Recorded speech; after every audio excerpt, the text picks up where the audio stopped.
in Washington, they say, "Sir, which airport would you like most to fix up?" I said, "How about Palm Beach?"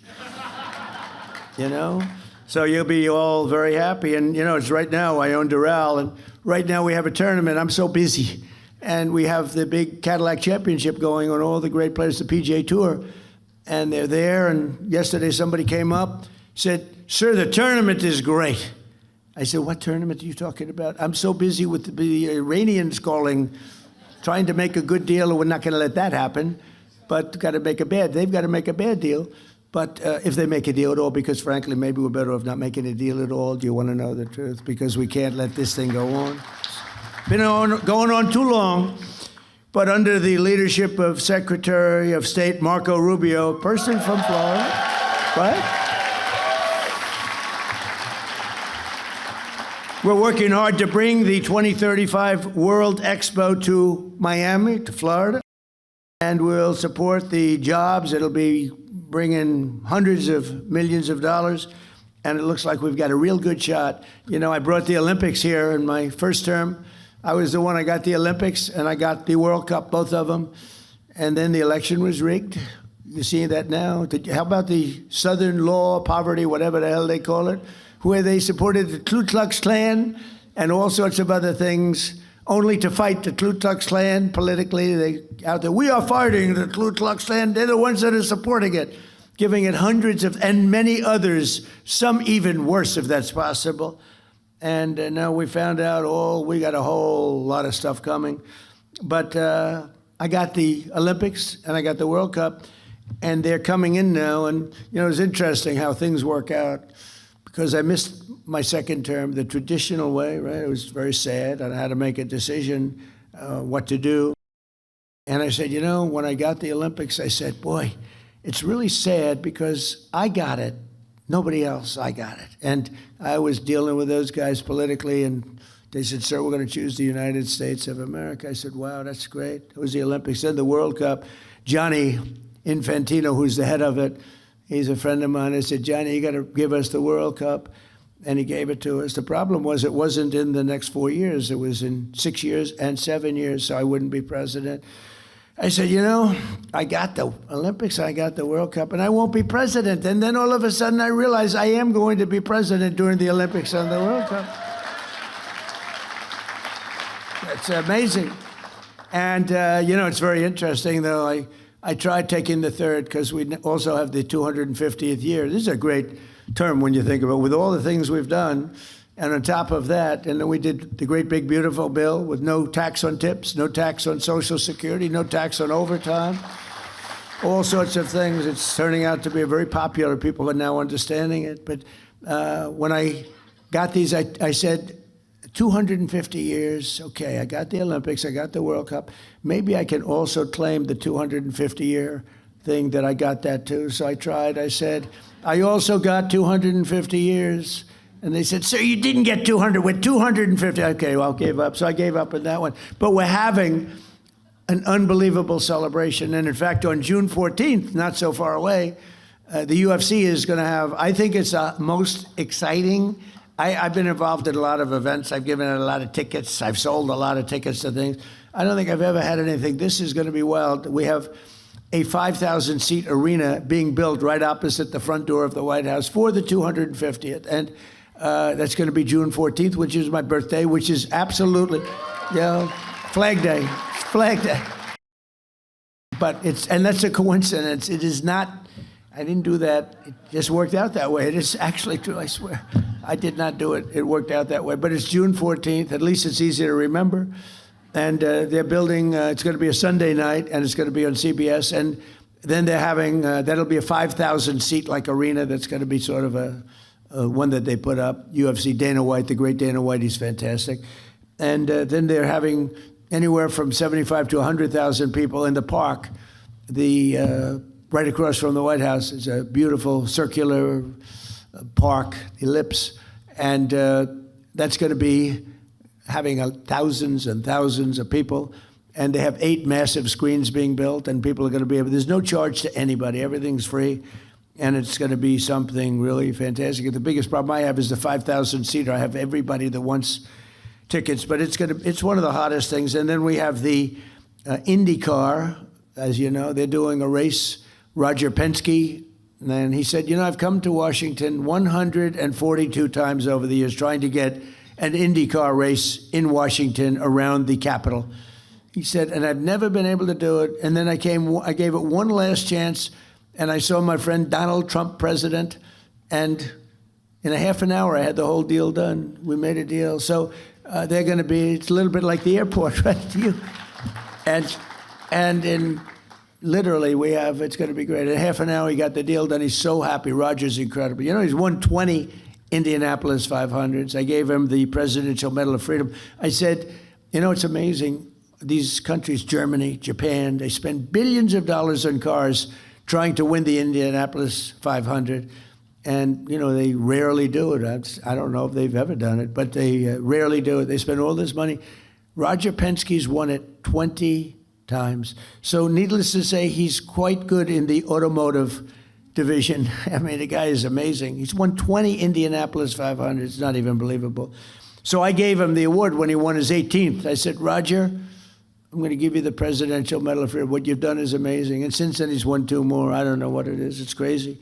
But he's a fantastic guy. So we're going to have the Indy, which are the racing cars, the Formula One type car. And that's going to be something that everybody's looking for. We're providing $42 million of improvements in Florida railway safety, you know that, and $210 million to the state for rural health care. And we delivered more than $2 billion in federal funding for the Army Corps of Engineers to dramatically speed up the restoration of the Florida Everglades and Lake Okeechobee, which is now being done, right? We're doing that. A lot of it's been done. I got it done in my first term, but we're adding to it Okeechobee and, all the things that benefit you. And today we delivered a huge win for our great fishermen and anglers in the state. And we have any fishers? I don't think this is a fishing room, I gave this statement a little while ago in the villages, and the place went crazy. I don't think any fishermen here? Oh, that's not bad. Well, then you like this. That's better than I thought. But all state permits for the 2026 red snapper recreational season, as you know, was brutal with the federal government. You couldn't do anything. They let you catch a half a fish. If you caught 2 fish, they want to put you in jail, give you the electric chair. If you're lucky, you'll go to jail for the rest of your life instead of the chair. It was brutal. And so for years, our great fishermen have been punished in Florida and some other states with very short federal fishing seasons, like how about 2 hours? Go fishing. You go fishing for 2 hours, and then you have to pull it in and get the hell out of town, or they'll arrest you. But they gave you record short season, and I'm giving you unlimited seasons and federal seasons despite record fish populations. It's hard not to have a record fish population when nobody's been allowed to fish, essentially. And the states are begging to get these permits, and what we're doing is we're doing it. And the very incompetent Biden administration tried to shut down the oceans to our fishermen. And that, look, the ocean's a big place. It's a big place. But we love and respect our fishermen and all of those people that love that sport and love it. And so I'm very happy to announce that we just spoke with NOAA. That's your big group that does all of the work on regulation. And we're delivering to you all of the permits that you need for long-term fishing and lots of fishing, and enjoy the red snapper or whatever the hell you catch, because you're allowed to catch it now without going to jail for the rest of your life, okay? And with the support of many people in this room, a lot of them, we had the most successful first year of any administration in history, they say. Even the radical left Democrats are saying that. We took the most dangerous, unsafe, violent, and open border in the world, and anywhere in the world, there's no border like this, and created the most secure border in U.S. history with 0 illegal aliens entering our country in the last 11 months. Think of it. We went from 25 million people coming in to 0, and the people that make up that list are the Democrats. Nobody even tries to come in because the border is so tight right now that you just don't even try. It's amazing. And we had an open border that was allowing a terrible situation. We were allowing jail, people in mental institutions, drug dealers, murderers. 11,888 murderers coming into our country. Many of those people murdered more than one person. One murdered 7 people, and they're releasing them into our country. It's terrible. The murder rate in the United States is now the lowest it's been in 125 years. Can you believe that? It's sort of terrible to say in a way, because it's, who wants to talk about murder? But we had a murder epidemic, and it's now the lowest since before my father was born, 125 years, 1900. And that's an amazing thing. And the crime rate in the capital, Washington, D.C., which was a disaster. When I came in, it was one of the more dangerous cities in the country. It's now the lowest, it's considered now one of the safest cities in the country, which it should be. We moved in the National Guard. We took out over 5,000 hardened career criminals. Many of them came in during the open border of Joe Biden, and they made it just a horrible place. It was never that safe, believe it or not. It was, people were getting killed, but they were losing 3 people a week on average, murdered 3 people, 150 people a year. Kids would come in to see the Washington Monument or the Lincoln Memorial, and they'd go home in a casket.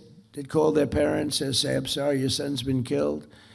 And we moved some very strong people into the area, and in a period of a month, it was much better. 2 months, it was better yet. And now it's considered a very safe city. Restaurants which were closing all over town. They were even dangerous if you got there. They'd rob the interior of the restaurant. They'd go and raise your hands, give you money. It was terrible. And it's a very interesting statistic, Mayor. So 90% of the crime is committed by 2% of the people. And that's really good, because that means you can solve the problem. If it was 25% of the people, that's a tough thing. 2% of the people commit 92% actually of the crime. It's incredible. It's great because you get rid of them and you don't have it. We took out over 5,000 hardened career criminals, numerous murderers, and they're gone. They're back in their countries or they're in jails. We've secured the largest reduction in drug prices in American history. Under my most favored nation agreements, we're delivering your record-setting discounts with price differences of 400, 500, and even 600% lower. And what that is most favored nation. We were the highest priced drug nation anywhere, prescription drugs anywhere in the world, by far the highest. A drug that would sell for, like the fat drug, my friend became a very famous, he's begging me not to announce his name, but I use him as an example. He's very smart, very fat. And he was in London and he called it the fat. I said, I get one of those fat shots. And I said, it's not working. He's become very famous because he's really the one that got me onto this. It was like crazy. He said, in London, I buy it for $87. In New York, it's $1,300. The same exact, and he's very smart, very rich, actually. Highly neurotic. He's a neurotic guy.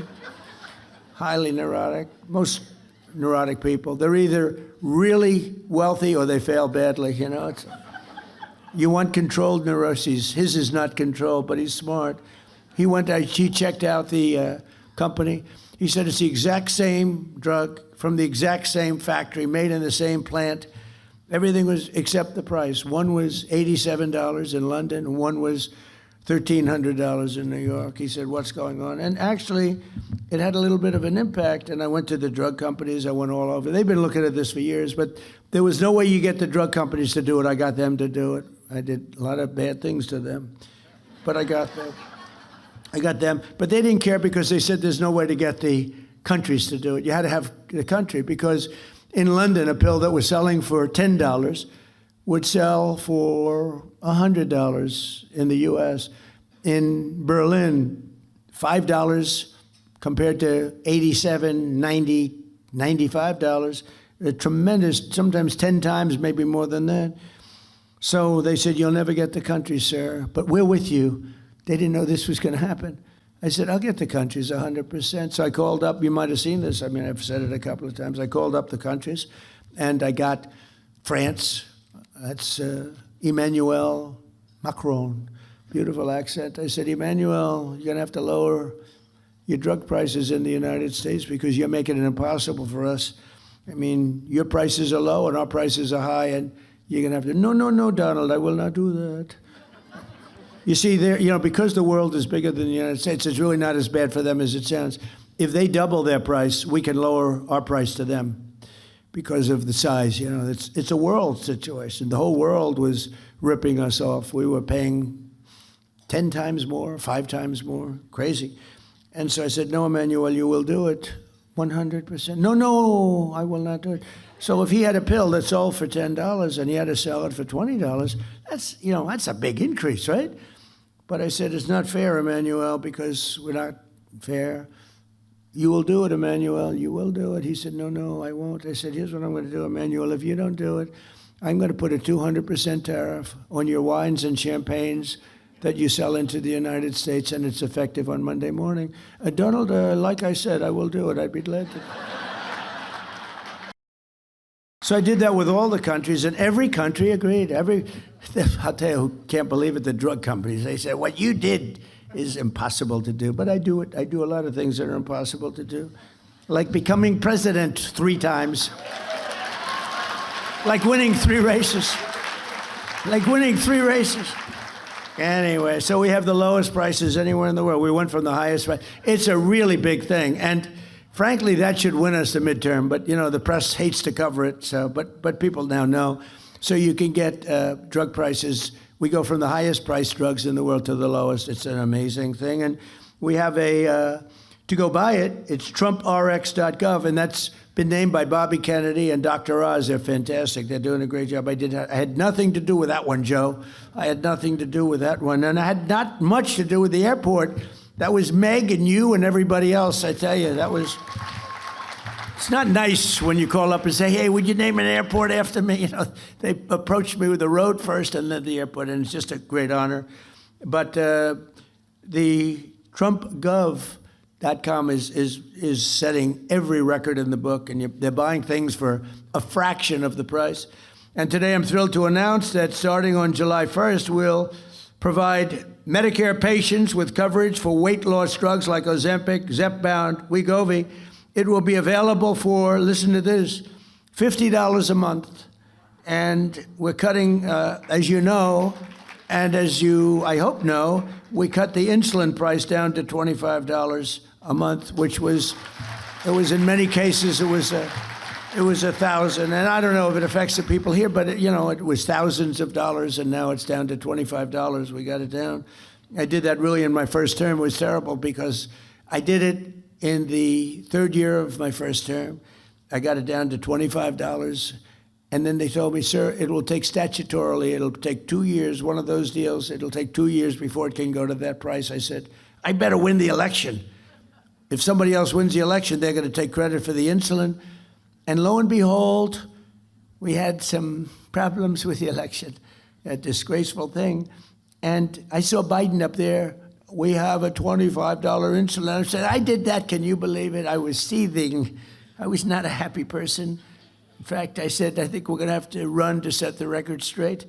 But we got it down to $25. It was amazing. Everyone knows we did it. We actually have been given good credit. It's nice to be given good credit when you do things that are good. And I guess sometimes I'll say they don't give me enough credit, and then I'll be in the Oval Office, this beautiful, most powerful, most incredible office in the world. People walk in and they say, wow, the biggest people in the world. Even the Queen the other day, she walked in with King Charles, Camilla. She said, wow, this is the Oval Office. I said, when the Queen of England says that, that's very cool. But people do, the biggest business people, the biggest politicians.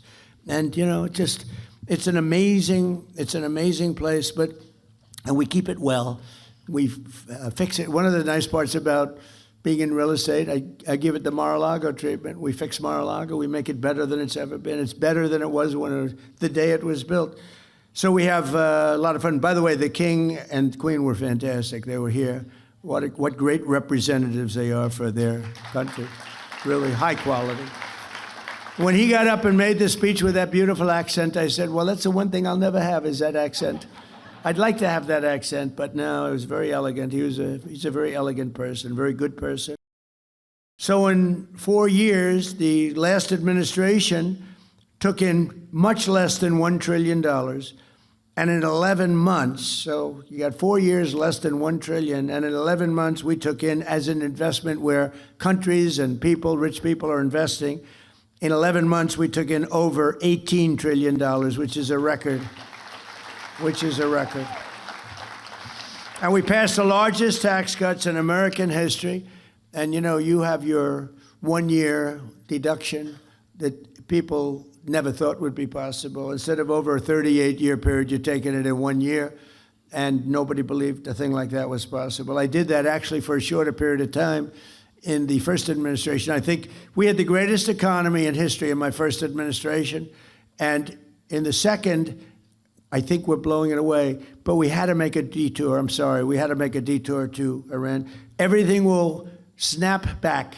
We were down to less than $2 for gasoline in Iowa. I was in Iowa 2 months ago, just before the little skirmish took place, is taking place, and price for gasoline was $1.85 a gallon, and we were a lot of places were $2, some below $2, and I believe it'll snap back very, very quickly as soon. There's so much oil; these ships are loaded up with oil; they can't get out of the strait. I think we're going to have it solved. I think everyone in this room is going to be very happy and very impressed. Our tax cuts supported an estimated 408,000 full-time Florida jobs, you know that, and we delivered no tax on tips, no tax on overtime, no tax on Social Security for our seniors, which I think is the last one. I wasn't sure if that was the biggest one, but I can tell you in Florida it's the biggest one. No tax on Social Security for our seniors. We virtually eliminated the estate tax or death tax for people with small business and farms. So many farmers where they leave their farm, they're land rich and cash poor. They have a farm that's of value. They leave it to their children, their great children who they love so much. If they don't love their children, I say don't bother, it's nothing much. But if you do, if you want to leave your farm or your small business to your children, we have no estate tax. We have, they call it a death tax, that's what it is. And just, pretty amazing thing. In the case of farms, it's a way of life. And the parents would be on the farm, the kids would grow there, and they love it. They wouldn't do anything else. They would rather do that than anything else. And they used to get hit with a tax, a big tax that they couldn't pay, so they go out and borrow money from the local bank or whatever, and they weren't able to pay, and they would lose their farm. And in many cases, they would commit suicide. Literally, they'd commit suicide. We don't have any death tax or inheritance tax anymore for the small farms and small businesses. So when you leave your business to your kid, you don't have that. And we made interest on car loans fully tax deductible so that if you borrow money, if you buy an American car only, you have to buy an American-made car, but you can borrow money from the bank. Your interest is deductible for income tax purposes, and that's a big deal that we've never seen. Middle-income people have never been big on deductions. Rich people have gotten used to deductions, but those other people haven't. We added 186,000 private sector jobs in March. Jobless claims just hit the lowest level since 1969, and more Americans are working today, as I said, than ever before. And since the election, 89 times we've hit new highs, and we're adding $9 trillion. We've added in just 11 months, we've added over $9 trillion in value to the stock markets, and people with 401ks have really, it saved marriages, actually. One policeman told me my wife thought very little of me. She felt I wasn't a man because I was a bad investor. With my 401k, I had nothing I could do about it. It was under the Biden administration. And now she thinks that I'm Warren Buffett. She said, my husband's the most incredible investor I've ever seen, and all I do is just look at the numbers every month. So it's amazing. The 401ks are incredible, incredible. Core inflation has dropped to a 5-year low. With the exception of oil prices, which is just, I think most of the people in this room understand that. As soon as it's over, it's going to drop like a rock. I think it goes below where it was because there's so much oil. It's not like it would be a problem if there wasn't a lot. There's so much oil out there. But core inflation has dropped. Grocery prices are down. Used car prices are down. Rent is down. The only thing that is up is the gasoline, and that's coming down. But,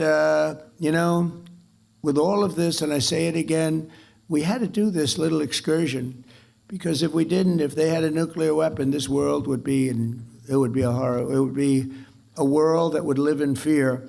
And it should have been done for 47 years by other presidents and other countries, frankly, but it wasn't. They were all afraid of Iran. It's very strong, was a very strong country. We've blown the hell out of them, if you want to know the truth. But we've leashed American energy with that simple policy of drill, baby drill. And I'll tell you, we're producing more oil and gas now than we ever have at any time. And we're investing over $1.5 trillion next year in the military. And we have the strongest, the greatest military by far anywhere in the world, stronger than any other country by far. And thanks to our warriors and their allies, the Israeli Defense Forces today, the Iranian regime has none of those things that we talked about: Navy, Air Force, anti-aircraft capacity, no radar.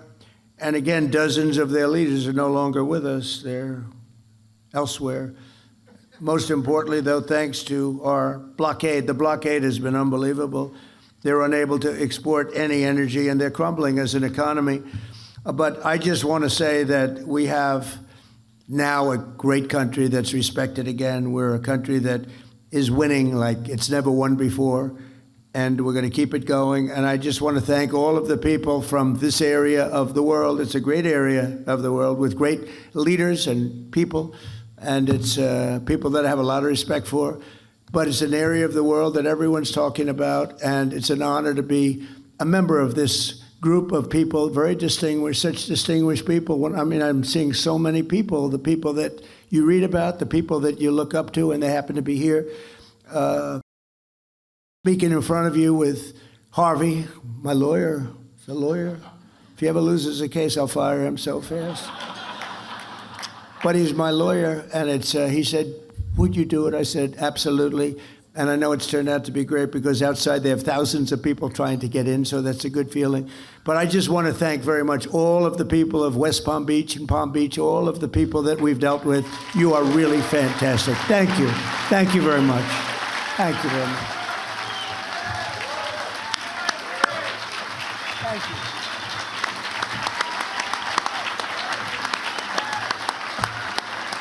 Thank you.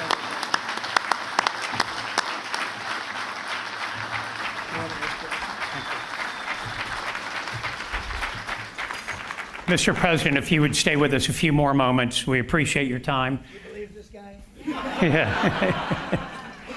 We have a few questions for you. First, obvious question, Palm Beach is your home. Your children and your grandchildren all live in Southeast Florida. Key members of your administration are from our community. Your future presidential library will be in Miami. An airport here will be named in your honor. And you often govern from here. You own properties everywhere in the world. You could live everywhere in the world. Why do you choose our community? Why Florida? Why Palm Beach County? Well, before I do that, so Elton John told me, when you hit it big, you leave. We hit it big. Everybody's standing over. Now Harvey says, can we ask you a couple of questions? He said, when you hit that last song big, don't go out for an encore. Or if you go out for an encore, make sure you leave when it's hot. And here we are, we had a standing ovation, everyone going, they loved it, and Harvey has to ask me a stupid question like that.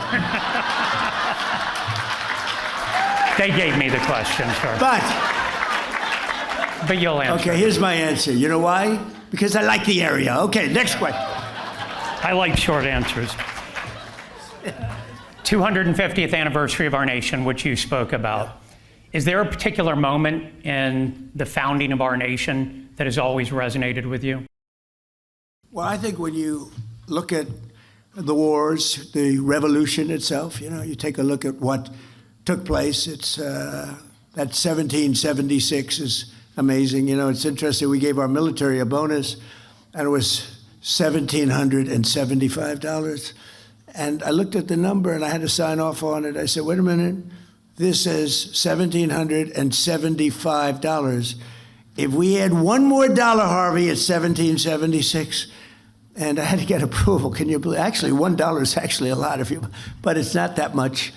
And so we made it 1776. It's just special. I mean, the whole place, it's a special country. But when you look at some of the movies and documentaries about the founding of our country and all of the great people, George Washington, Abraham Lincoln, Thomas Jefferson, Lincoln later, but Thomas Jefferson, all of the original founders, and some of the ones that are least known are actually the most important and the most interesting, actually. But when you look at all, then you have the Civil War. The Civil War was brutal. It was a brutal. I always said, why couldn't that have been settled? And maybe it could have been, but it was a brutal war. It was supposed to last one day, and because Robert E. Lee was an amazing general, you know, I deal with generals a lot.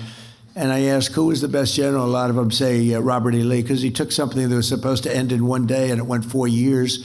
And with the exception of Gettysburg, that was not good. That was not a good one. It was not a good day for him, but that didn't happen. He would have actually won. They were going for New York, and they heard they were going up a hill, Harvey, just going up a hill. Robert E. Lee heard that. His Stonewall Jackson was killed as great general, and so he didn't have him. He had another general, and they were going up, and he sent 5 messengers on 5 horses, hoping that one would get through because they were all being shot. It was a bloodbath, and it was never fight uphill, me boys, never fight uphill. He was fought uphill, and they just got wiped out. But that whole, to me, the Robert E. Lee era with Ulysses S. Grant, Abraham Lincoln, I mean, to me, that is such an amazing you can learn so much from it, but it was such an amazing time, such a horrible time, beautiful in certain ways, but such a horrible, horrible time. We have a fascinating country, whether you're talking about 1776 or a little bit later on, or I think right now, in many ways, I believe we're in the golden age of America. You know, I'm glad he actually asked me this question, because I just used a term that I didn't use when I was leaving. I didn't say we are in the golden age, Harvey, of America, and we're living it, and I think it's a very exciting time right now. I'm glad you liked one of my questions, sir. As someone who came from the business world, you're now in the political world. What is the biggest difference between being a leader of a company versus being a leader of a country, if any? I can get myself into big trouble. Well, a lot of people ask it in a little different form. They say, who's tougher, politicians or businessmen? Because I dealt with both at the highest level. And I always said, oh, businessmen are much tougher. They're not even close. But then I spent a little time in Washington. And now I say it's not even close. These politicians are ruthless, vicious. They are liars, unlike our people from our great town council. But these are vicious people. I mean, what I see, Shifty Schiff, all these crazy people that we have to deal with, think of it, Comey, how's he doing? No, the people that we deal with in Washington, they are very tough. And even the leaders of other countries, you know, look, now we're dealing with Iran. So when they used to ask me that question for the first, Meg, I'd say for the first month, I would say, oh, businessmen. After about a month and a half, after getting impeached twice for nothing, I said, you know, politicians are far worse, far worse. Yeah, right. So it's a big difference. I will say this. There's nothing more beautiful than a really good politician who's honorable. There's nothing more beautiful than an honorable prosecutor. You know, you have some of these prosecutors, they're dirty cops, and you have others that are very fair. And I think the world of the prosecutors is a very important world. You want fair, you have to have fair prosecutors, and some of them aren't fair. I mean, I was a part of it, and I was able to beat a system that was brutal. A lot of people didn't think it was doable, and we did. But having really, because it's a very important position, the prosecutors are very powerful, and they can destroy people unfairly, and they can, you know, they can also do a good job. But having smart and fair prosecutors is a very important part of the world in which we live. I think that makes sense, but I feel very strongly about that, yeah. Last question. Well, it's a two-part question. What is the most bizarre thing that you've encountered as president, and what still surprises you about the job even in your second term? If I told him what was the most bizarre thing, I'd have to probably resign in about 3 minutes as I walked off the stage. You think I'm getting there? I'm not. But the one thing, so I won't respond to that question. but you would be very interested. But I just think this, that it's a great honor to be doing what I'm doing. And, you know, you have everybody watching, everybody looking, everybody second guessing. Some are very fair and very, you know, good, and you learn from them and you take what they suggest or what they're complaining about in some cases, if they're fair, and others, no matter what you do, you know, it's like you can have a baseball team and win 21-0, and they'll say you should have won 25-0, right? Because we've done really a job. We're being credited of having the best first year of a term of any president. I think it is. I mean, when you look at all the regulation cuts, all of the tax cuts, all of the law and order things, I mean, the border as an example, we settled 8 wars, and nobody settled 8 wars. In fact, the woman that won, a very nice woman, Maria, she won the Nobel Peace Prize, and she said, what? Nobody should win that but Donald Trump. She said, Donald Trump should win it more than any other person that won it. And she actually gave me her Nobel Prize. She's a terrific person. But I just say this, it's a great honor to do it. I think it's bigger than I thought. You know, when I was thinking about running early on in 2015, 2014, before I ran, I had no idea it would be this big. I had no idea we could make this kind of an impact.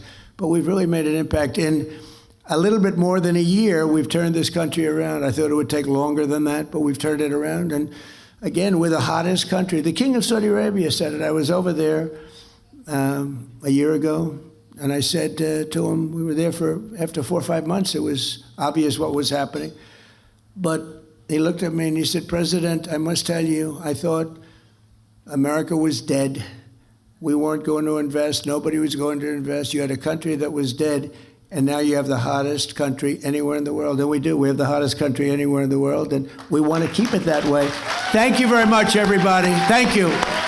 Thank you very much. Thank you. Nailed it. Thank you. Thank you, everybody.